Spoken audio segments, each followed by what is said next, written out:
Good evening. It is hard to believe that this is the 7th time I have come before the community to present my proposed superintendent's budget. Your interest and feedback means so much to me and to our staff. So thank you for joining me tonight in whatever manner works for you. To those who braved the harsh cold, I am truly impressed. And to those who are watching us via a computer or FCPS TV, thanks so much for tuning in. Remember that you can send your comments and questions at any time. All you have to do is use Twitter, #FCPSPromise, post to our Facebook page, FCPS Maryland, or email us at fcpsmd@fcps.org, or you can post live online through YouTube. You will be able to find the links to everything on our homepage, fcps.org. I and the FCPS staff members who are assisting me tonight will be responding to you in real time. And let me take a moment to introduce those staff members and thank them for being here to support us tonight. We have Leslie Pellegrino, our Chief Financial Officer. We have Heather Clayball, who is our Budget Officer. Carl Perkins, who does all sorts of, Carl Parks,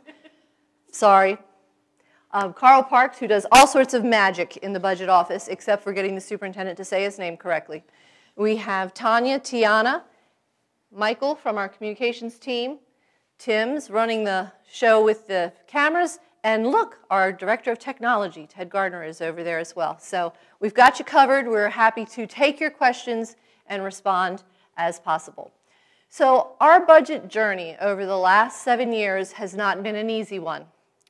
For my first 3 budget seasons, we faced the challenge of maintenance of effort funding, which is the minimum required by law, and that necessitated many cuts and sacrifices. 3 years ago, on an evening like this, I noted that FCPS was at an important crossroads as our new county executive and county council took office. If maintenance of effort funding continued, so would the need to cut even more positions and programs. However, if we received above maintenance of effort, we could begin to rebuild and strengthen our commitment to our students, staff, and FCPS families. The advocacy of parents, teachers, and business leaders affirmed that our community wanted to see more support for our public schools, the cornerstone of a vibrant local economy and a thriving community. So thankfully, our elected leaders have increased our funding by $27.9 million over the last 3 years. And on behalf of all of our students and staff, I sincerely thank our County Executive Jan Gardner and the members of the County Council for the confidence they have shown in our schools, our teachers, and our students. The funding they have provided is an investment, indeed our county's very best investment. And that investment and their leadership and trust are producing significant results. One of the best parts of my job as superintendent is celebrating the many wonderful achievements of our FCPS students and staff. We capture many of these using the hashtag FCPSProud, a way to acknowledge the many ways members of the FCPS family demonstrate a return on our investment in them every day. FCPS Proud celebrates our blue ribbon schools. Most recently are Banna Elementary and Centerville Elementary. We share the accomplishments of our students who win local, state, national, and even international recognition in the classroom, on the playing field, and on the stage. FCPS Proud highlights our innovative practices, like the LINKS program at the new Frederick High School.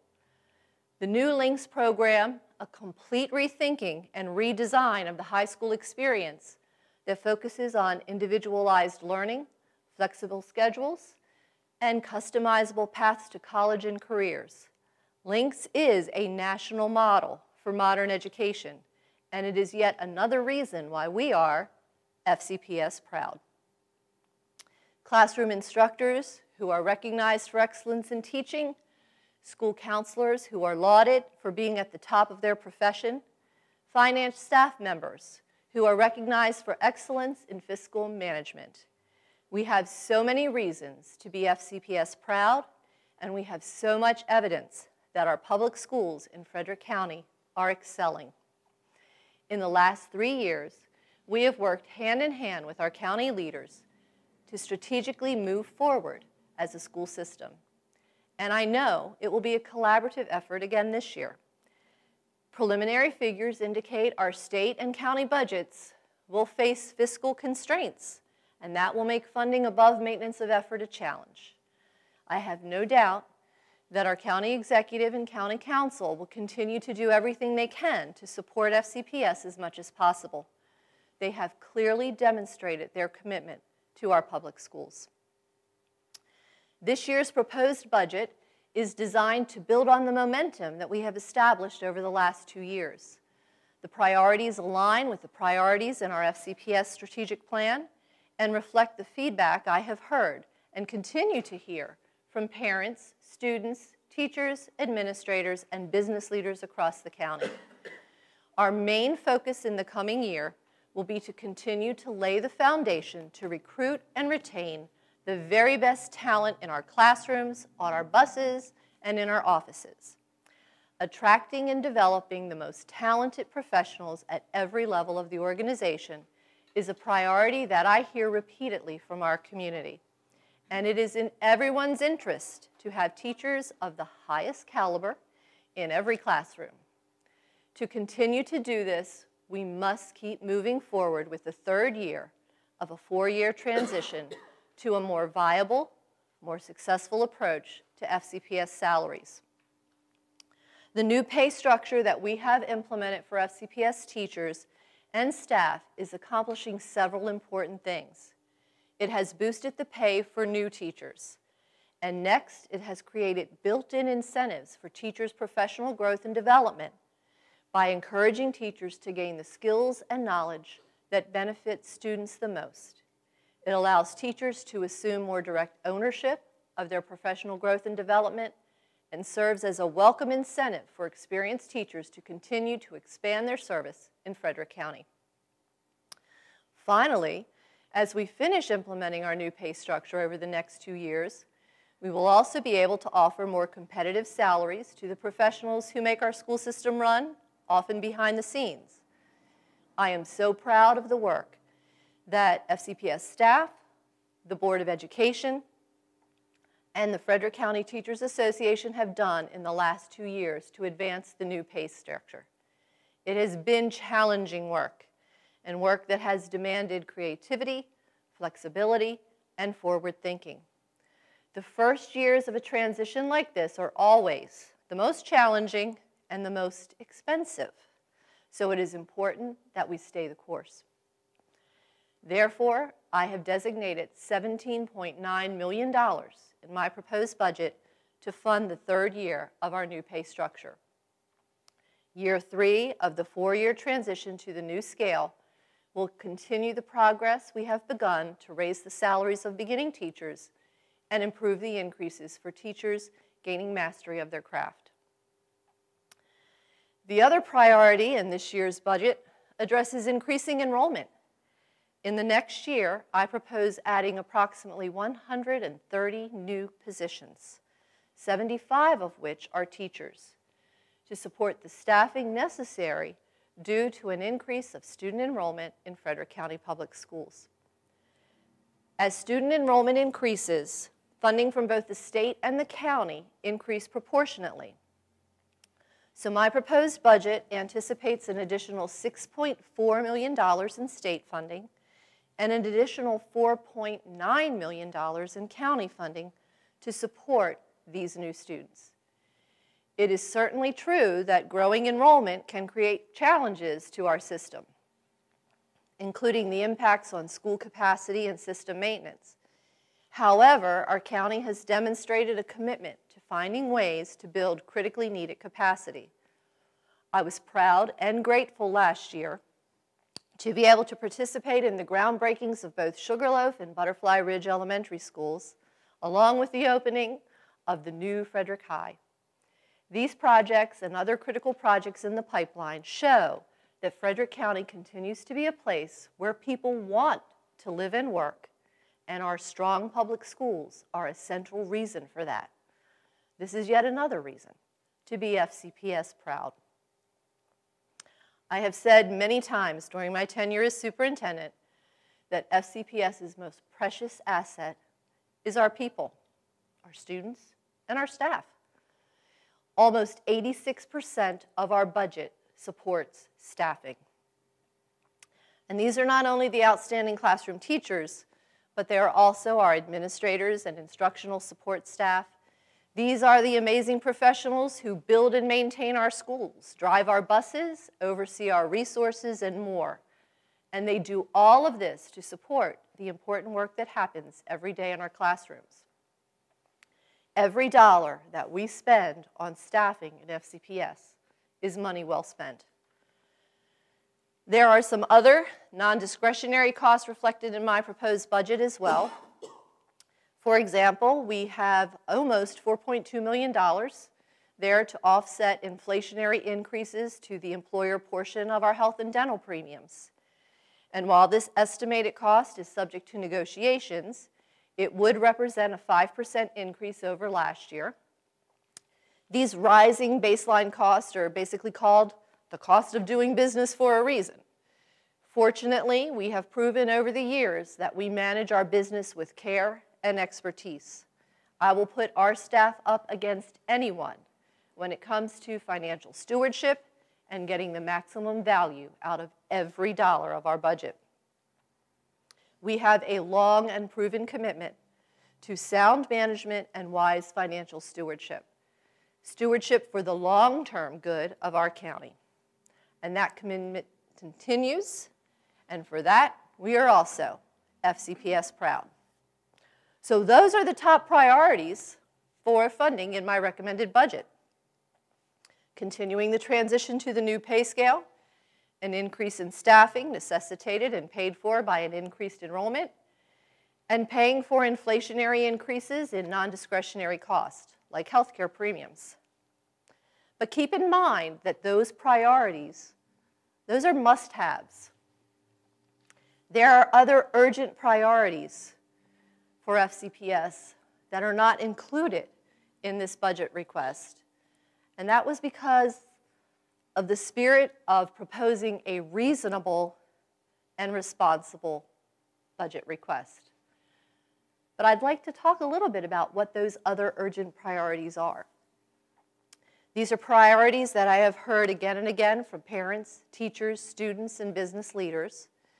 And these are priorities that we often defer. I look forward to the day when we can fund these other urgent priorities that will advance our school system to the next level of excellence. So what are they? Well, let's start with technology. We know that our students need and deserve modern educational technology in their classrooms. This is something that students, parents, and business leaders care passionately about. We have seen the impact that even a limited emphasis on technology has had in our classrooms. Digital learning platforms and applications are transforming our students' ability to collaborate, to develop and improve skills that we know they're going to have to master in order to succeed in college and careers. We know that these modern tools, balanced with skilled teaching and proven instructional methods, will propel student achievement. Business leaders who have visited our schools are amazed at what our students can do with some of the modern learning tools that we have. But we aren't doing enough when it comes to technology, from infrastructure to support the increasing need for updated technology in our schools and offices, to the actual tools themselves for our students, but also for our staff, and to the people we need to help address maintenance and upgrading of these tools. We as a system are not yet where we need to be when it comes to technology. Another urgent priority is to address the increasing mental health and special instructional needs of our students. Our school system is serving significant numbers of students who are struggling with poverty and hunger, students who have escaped but are still haunted by violence and trauma, students with profound behavioral, emotional, and developmental challenges who come to school in the hope of building a future. We have students with autism and students with dyslexia and dysgraphia who struggle every day, not because their teachers don't care, but because their teachers have limited resources and supports. These are urgent needs too. I have talked about the LINKS program at Frederick High as a significant leap forward for secondary education, not only here in Frederick County, but for our state and our nation.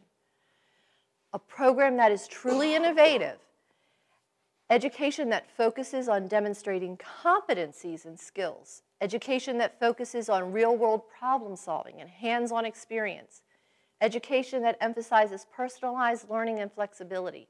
This is the future of education. We've had about 100 teachers and staff members at Frederick High who have received the training needed to launch this kind of program.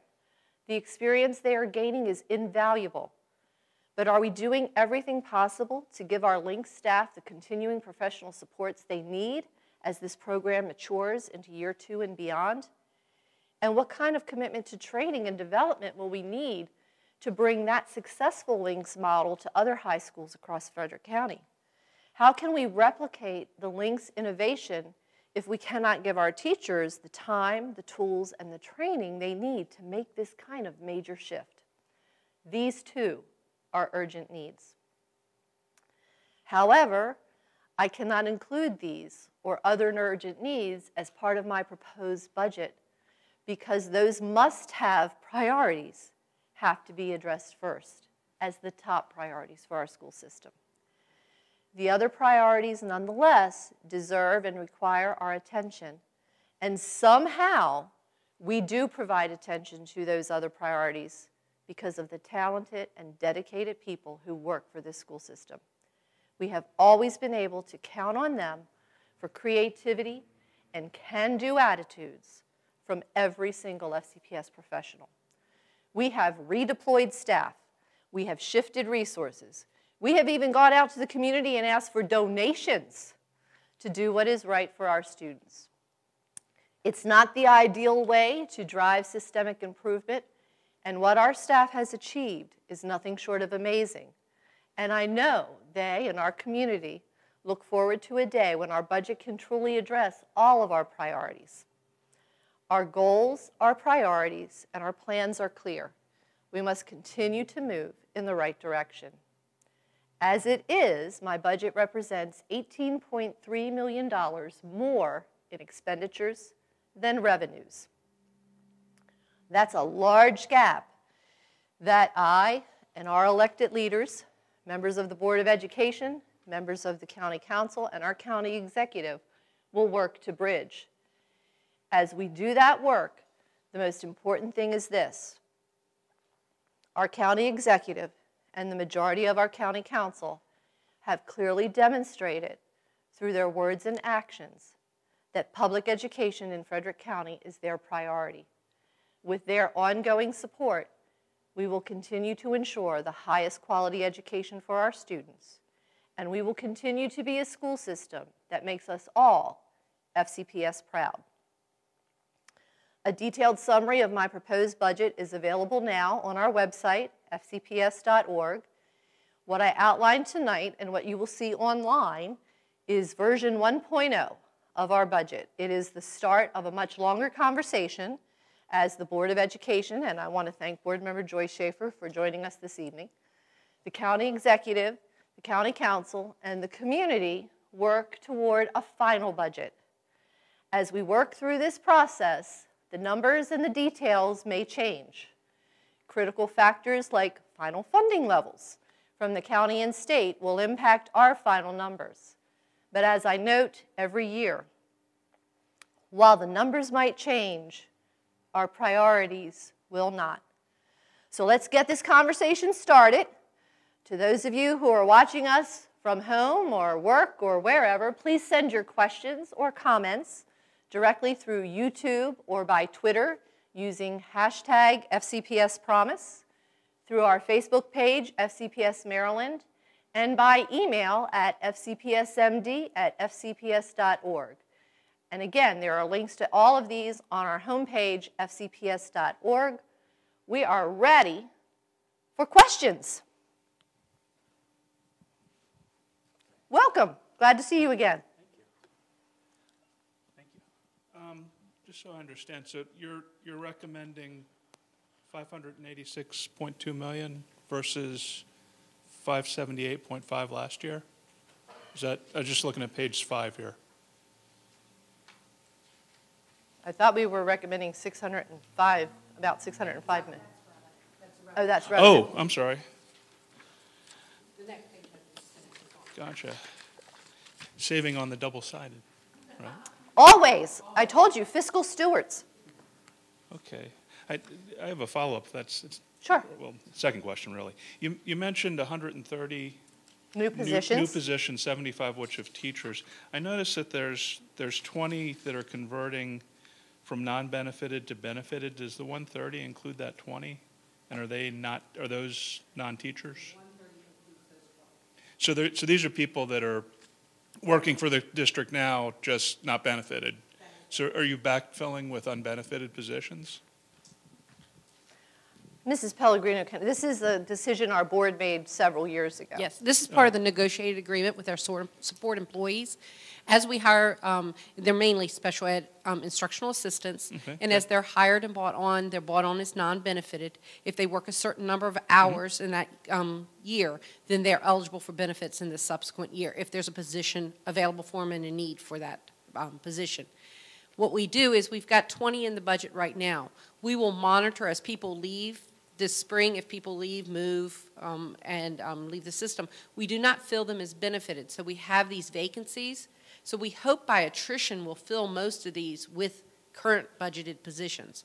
But right now we're estimating there may be about 20 that we will not have current budgeted positions for that we'll have to add, and that's why they're in the budget right now.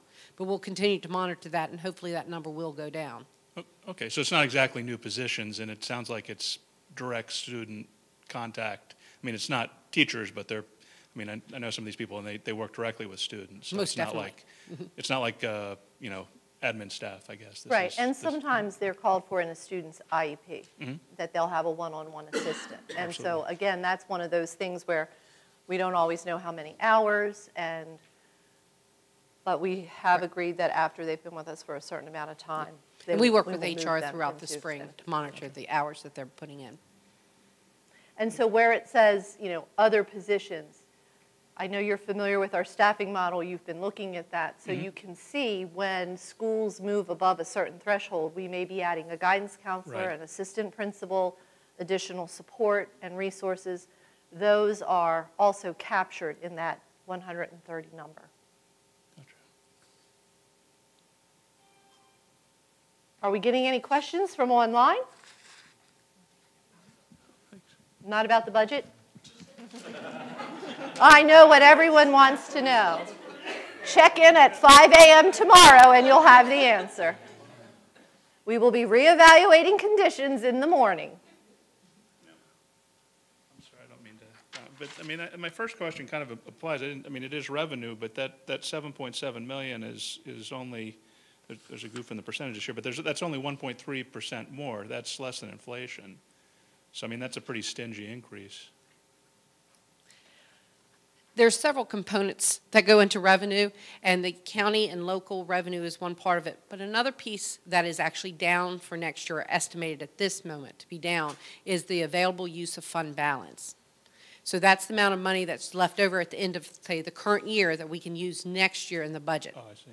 And right now we're anticipating that to be about $4 million. It was higher for last year because the budgets are tighter. And so we'll be, again, that's another thing we're going to monitor throughout the spring, and if so, hopefully maybe be able to increase that revenue number to bring that up a little bit. Right, but I mean, because if you're not above inflation, it's less, Exactly. particularly with, you know, health insurance costs generally rise faster than inflation, so Right. that puts you more in a hole. And one was also, there was some one-time revenue from the county last year, about $600,000 that they gave us for a special technology project. That's also removed from the budget, so that kind of counter the other increases. And one-time expenditures that the county funds do not get included in the calculation of maintenance of effort. Right. And so that's why it's sometimes beneficial for them to fund things that they can as a One-off, one-time project. program. We have a few questions coming in. Here's one from Twitter. Have you designated how many positions at each level, elementary, middle, and high? Elementary desperately needs many of these interventionists back that we had to cut.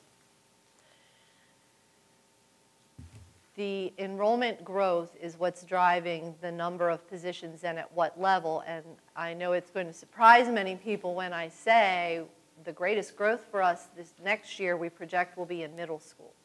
So we have identified where we believe those positions will go. I'm looking at you, Michael, like I'm answering your question.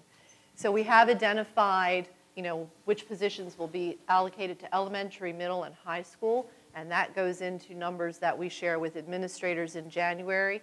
However, we do know that things change, so we have some contingency positions and things like that. But right now, no, the growth is not coming at the elementary level. We had a bubble in the elementary that's now moving into middle school. We have a question from YouTube. When will a new middle school be built? Well, that would be part of our capital budget, and I'm thinking it's in the 2020s before we project needing a new middle school. If anybody wants to get on our website, pull up our CIP, thank you, Director of Technology, we can get the answer to that in terms of the exact year.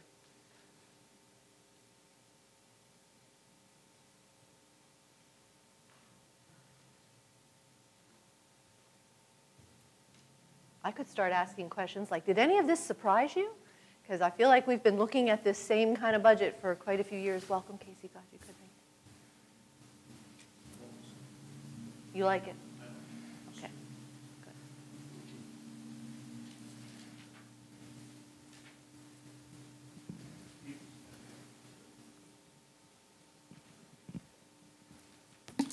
good. Will there be any plan in terms of reducing the class size in the near future, in particular in elementary school, within the elementary school system?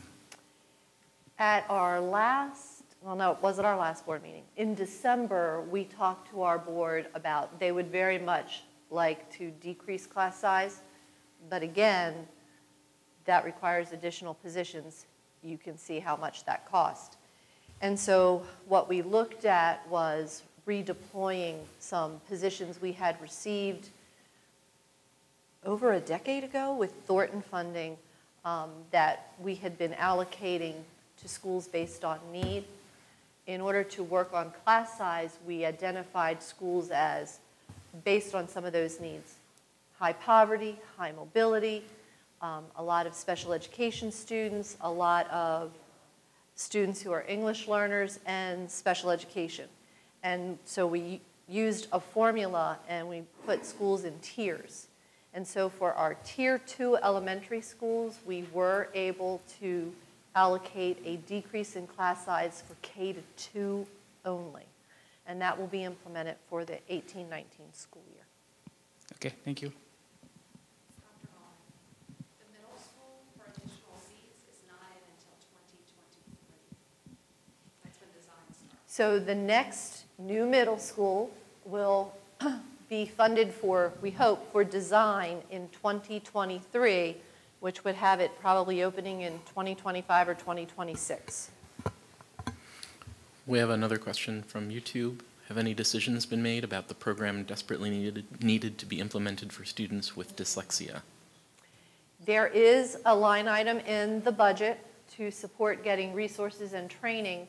And in terms of decisions about the actual program, I believe the RFP is still out. Request for proposals is still out. So once that comes in, it will be evaluated, and we put that money into the budget so that we are prepared to have that implemented. Do we know? I don't remember what line that is, where they can see that. Another question from YouTube. Why the massive increase in food services, 58%? Is it from an increase in farms? That has a lot to do with Butterfly Ridge Elementary School and Mrs. Pellegrino. Yes, the line item for food nutrition services has gone up $35,000, and it's a very small line to begin with, so that's why it's such a large percentage of that budget line.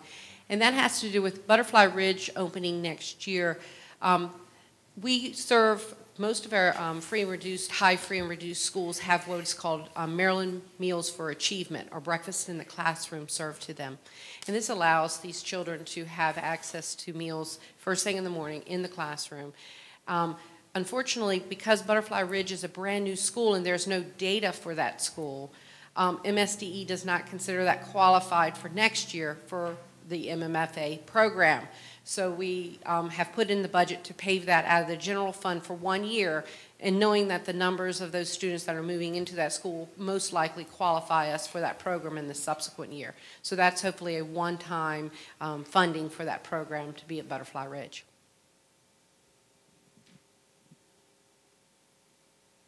And right now, we're projecting that Butterfly Ridge will have about 60% of its students on free and reduced meals.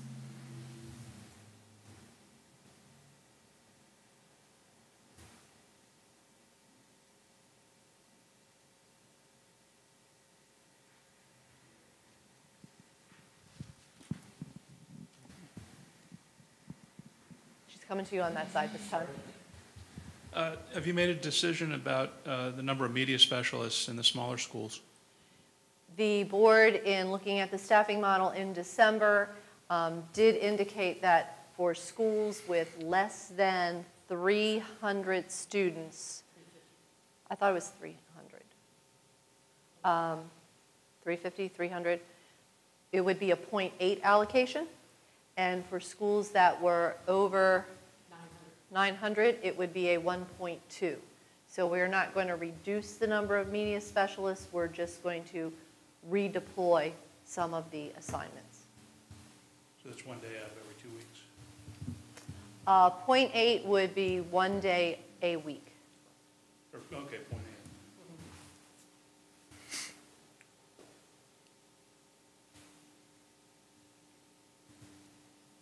There be any provisions to use other types of staff to keep the libraries open? Because for the smaller schools, that means we're losing libraries.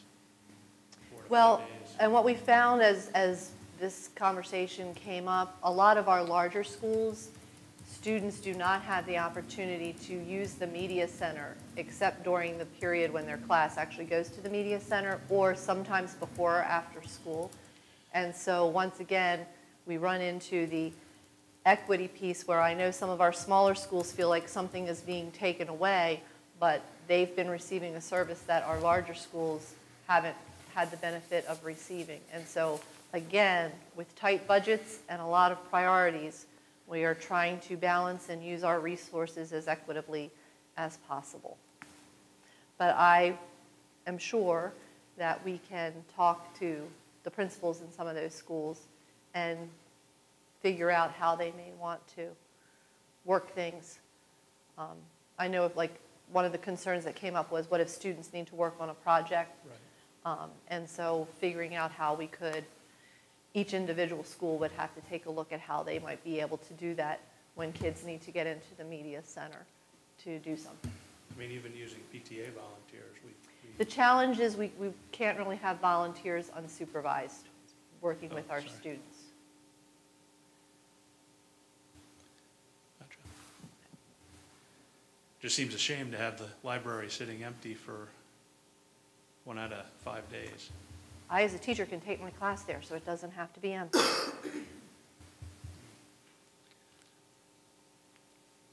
Other questions?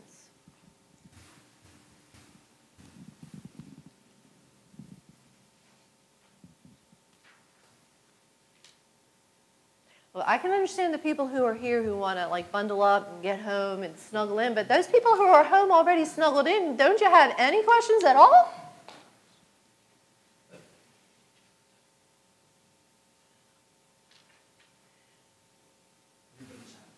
Everybody's happy. Well, they'll be really happy if we can fully fund it. And again, we want to thank you for your interest, for your advocacy, for your feedback. We want you to remember that we need you to continue to be an advocate. And On January 10th, our board will have their opportunity. They got a copy of this today as well. So they will be asking questions next week. They have a work session with every department on January 17th.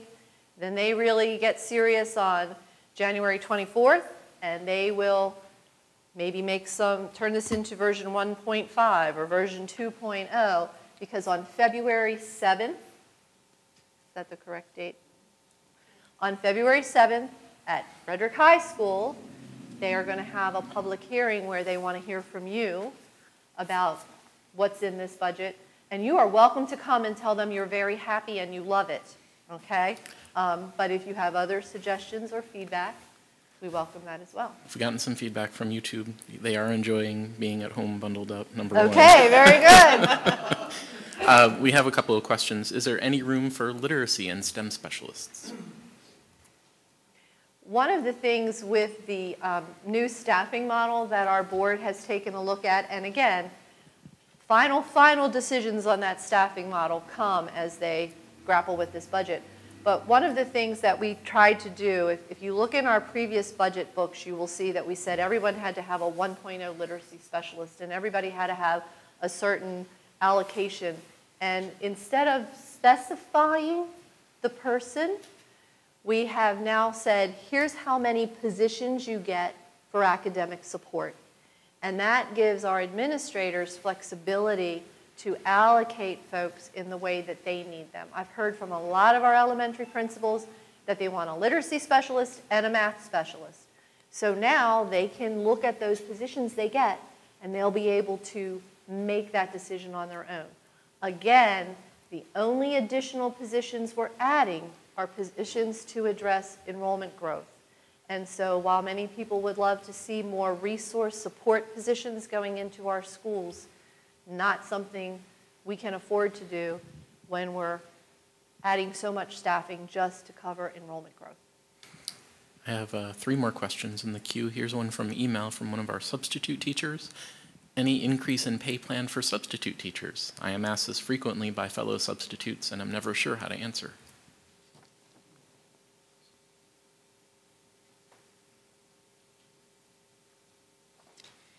It is part of the budget. There's the base budget that Dr. Albin was talking about. That is the $18.3 million variance budget.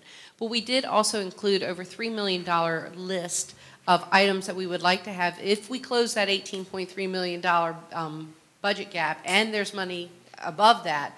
There is a list of items that we would like, and one of those items is an increase to our substitute pay structure. So every department submits requests for the budget. And this year that list was about $19 million. I think, yeah. And that doesn't include enrollment growth or pay increases or health care costs. That was strictly departments saying, these are things we would like to see funded. So from that $19 million, the superintendent's cabinet, senior leadership, talk to department heads and begin to put those requests into categories. A priority 1, a priority 2, a priority 3, a priority 4. What you see in that $18.3 million range, what you see in my proposed budget, are the priority 1s, the things that we felt we had to have. Priority 2s are the list that Mrs. Pellegrino referred to. Priority 3s and 4s are deferred yet again, because some of these requests we've been looking at for quite a few years now. Good questions. Mm-hmm. Kyle, get a microphone. Oops. She was there. Oh, you're done? Okay. I don't want to put you in too tough a spot where you're speaking for others, but could you characterize any guidance you received on the county from what funding may be available? It looks like, coming into this year, the economy feels good.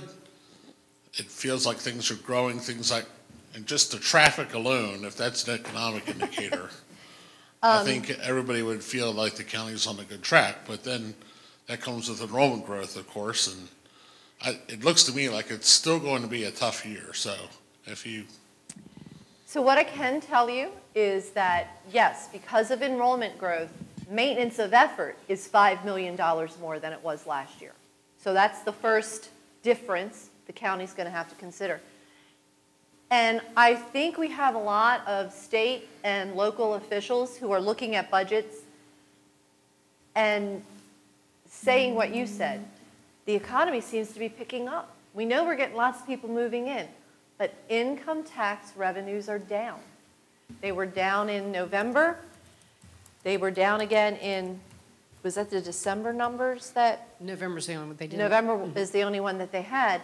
And so one of the things we think might be coming into play here is, for example, Frederick County lost Bechtel. So the income level, the salaries that folks there were making, if they moved out of the county, opening up a warehouse is going to keep the unemployment rate up, or down, sorry, but the income those workers are going to make isn't going to compare to the income of workers that you lost. And I think with a lot of the cuts we've seen at the federal government and things like that, that's kind of what they're looking at statewide. The other piece that I'm beginning to understand is there are some very wealthy families in Maryland who were waiting and watching to see what the federal tax would be, and that's going to impact decisions they make that are going to impact income tax revenue at the state, which then, if the state doesn't get the revenue they think they need, one of their favorite things is to pass it on to the county. So I know that the county executive is watching, and I don't mean just watching this. She's watching the revenues and looking at things, but it is, even though it doesn't necessarily feel like it should be, I think it is really going to be a tough year for us, both at the county level and at the state level. Unless something happens, maybe all those Christmas sales, but it was the income tax revenue that she pointed to as being the thing she's watching, and that was a statewide trend. It was like 4% down in November over the year before. So that's why we're a little nervous about that gap. We have a clarifying question here. Does the current budget proposal continue to honor the stepped increases in staff salaries as well as adding the new positions previously mentioned? So the new positions are part of, is it $6 million? I believe so. I think 6.9. Okay. Something like that. So the $6.9 million is for the positions allocated because of increased enrollment. The $17.89 million is to continue that transition. Thank you. You're reminding me, he's not asking the question. Somebody out there is asking the question. The $17.9 million is to fund year 3 of that transition to the new pay scale. So those are both included in there. And that transition is actually more than the step on the previous scale as we work through the transition. We've gotten a couple of questions about administrators. First, on page 9 of the budget, it shows a 6.5% reduction in the administration category expenditures. What is being cut to reduce costs nearly $800,000? In that category, that's the category what we call O1, administration, and that in FY18, the current year, we have $1.3 million in there for an upgrade of our technology system, our financial system. So that is a one-time expense, and so that's being removed out of the FY19 budget. So that's why that category is going down. It doesn't mean we're cutting administrators. No, it does not. People are also wondering, related to administrators, why administrators are moved around so frequently in FCPS. That doesn't seem to happen as much in neighboring counties, and it does disrupt the community. Well, I can't speak to neighboring counties and whether or not they are moved a lot. I lived in a county where a superintendent had a rule that every 5 years every administrator moved. But and I talk about this every year when we do the promotions for our administrators, there are several factors that go into that. One factor may be an administrator wants to grow and stretch and get a different experience. And so sometimes that's a personal request. The other piece, and this happened to us last year, is we suddenly found out we were going to have 3 administrators retiring that we weren't expecting. And so we had to figure out who we were going to place where. Some schools we feel like we want a more experienced administrator in, so we may not put a brand new administrator there that we've just hired. And so yes, sometimes they are shuffled because of unforeseen circumstances and our need to try to make the best possible decision for the students and the instructional program there. We do sometimes ask administrators to accept a challenge and go to a different school because we see particular strengths in that administrator that we think will really benefit the students and the community. We are also looking at balancing teams, and so with our assistant principals, we really want them to get different experiences with different types of school communities. We also want them to be mentored by people with different styles and different strengths because we feel that's going to help them grow into better leaders, that they're going to learn a lot more. So those are the various reasons why we may move administrators around, and it is a team decision. We have a group of directors from our school administration and leadership department who make recommendations, and then the deputy superintendent and I sit down and meet with them and talk about it, and we come to consensus. We have a couple of questions on Twitter related to dyslexia. I'll ask them both. When will a decision be made for the provider for dyslexia services? Did the bid close for dyslexia vendors? Did it close on 12/21? And then related to that, the $100,000 in the budget for dyslexia, is this just for elementary students or for all levels? Is it going toward new interventions? So I do not know the exact close date for the RFP. I don't know that off the top of my We head. would have to I'm sorry, we can try to find the answer to that. And once that closes, then people put their bids in, the bids have to be reviewed, and then the board has to approve the contract. So at this point, I would say if it closed the end of December, it's probably going to be I think either the end of January, 1st of February, it's coming to the board for award. so at that point, end of January, beginning of February, we should have a decision on the contract. And the resources that are being budgeted, I believe, are being allocated for resources that would go across the grades and for training for teachers that would serve all 3 levels. Question from our online chat. Is there an increase in charter school funding? There is not a percentage indicated, but there are funds allocated in that field. There is an increase in charter school funding because the charter schools were allowed to increase their enrollment. And so one of those increases has to do with more students being in the charter schools. And then the other is our estimated cost for transportation funding for the charter schools. That was the result of a recent appeals court decision. And so we put a placeholder in there for what we think that's going to cost us. And we are in the process of getting more exact figures there. Question from email. Will you be offering the Links program at other county high schools? That is our hope, but we want to get through the cycle with Links. There's a lot involved with looking at competency-based education and a lot of changes, and so we really want to be able to pilot that at one high school before we would begin to move it out to others, but the plan is that eventually that would become a model that we would spread to our other high schools as well. Question from Twitter. How are line items kept in the budget if you have a budget deficit? We don't have a budget deficit, but Well, there's a budget variance currently, but of course, as we go through the budget cycle, we hope to close that budget variance. Line item budgets, that's an interesting question because on the 17th of January, we will be going in front of the board and each department will go in front of the board and actually talk line by line in their budget. So you'll be able to see for every department, you know, what they've budgeted for postage and contract services and everything. And the board actually goes through it in that detail with each of our departments. So that's the time they can look at that and ask questions on a line-by-line basis. And that information will be posted for the January 17th meeting. And so that should be up in about a week or so. So if individuals want to look that up and look at each department, they can. And so if we do have an occasion where, for some unforeseen circumstance, the department overspends in one of the lines, they will work with your team to find that money somewhere else. We may have to ask for a budget transfer if it goes across categories, but we are required to have a balanced budget. Definitely.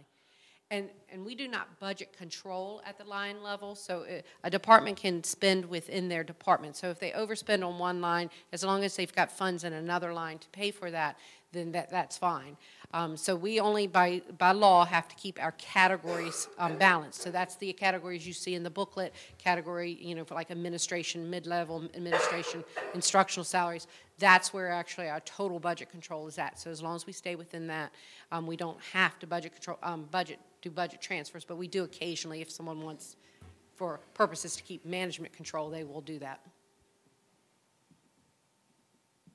Our online chatters want us to give a shout out to our friends at Bechtel who are watching us there. We miss you.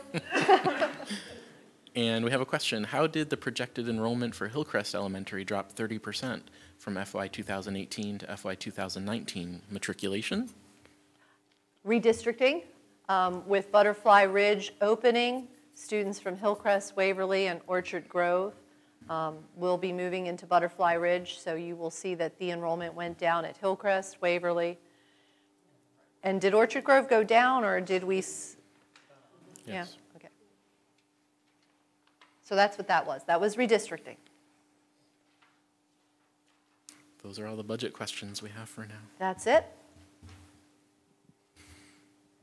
Mine's not a question, but I would love to thank you on behalf of teachers of Frederick County for moving the third year of the transition salary as one of your priorities, because I know talking to a lot of teachers that it is extremely important for their families and for the well-being of FCPS. So thanks. And we know that every day you're in classrooms making it happen for our students. Yep. So I appreciate your thanks, but we thank you. Oh, thank you. All right. One more, sorry. One more? Okay. Did the district pursue grant funding to provide teacher training to work with children with dyslexia? I don't know if we have yet or if we were looking at that, because I know Mrs. Alvito was talking to Mrs. Bass. So I can't say we have done it right now, but I believe that conversation has been going on and anticipate that we may be doing that. Question by email. Can you talk more about the special needs program budget and how much is directed towards the challenges program? I don't know that in our special education budget as it's presented tonight, we would be able to speak specifically about the challenges program. Again, because that gets into, you have the staff in one category, resources in another. Right. The only program change we see that we have in the budget currently on special needs is the Learning for Life. There is a new Learning for Life program for next year. I do not believe there's any plans for an increase in program for challenges. I don't think there's a new program for that.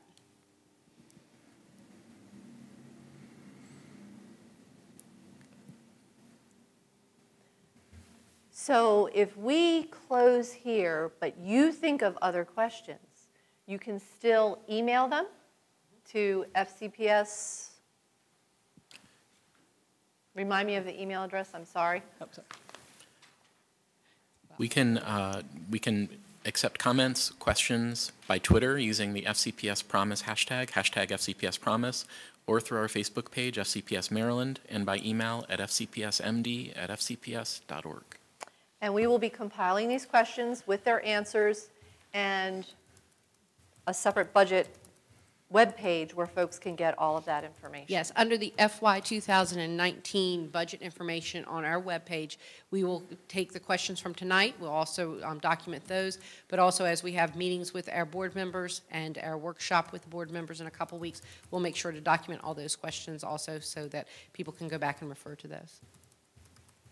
And so again, I want to thank you for joining us via whatever medium you used. I want to thank those who braved the cold. Please make sure you drive safely and you bundle up and you get home safe. And yes, I'm sorry, you're going to have to wait until tomorrow morning. That's when we'll reevaluate and make the decision. So see you early tomorrow morning, or hear you early tomorrow morning, I guess would be the right answer. Thank you very, very much. And remember, continue to advocate.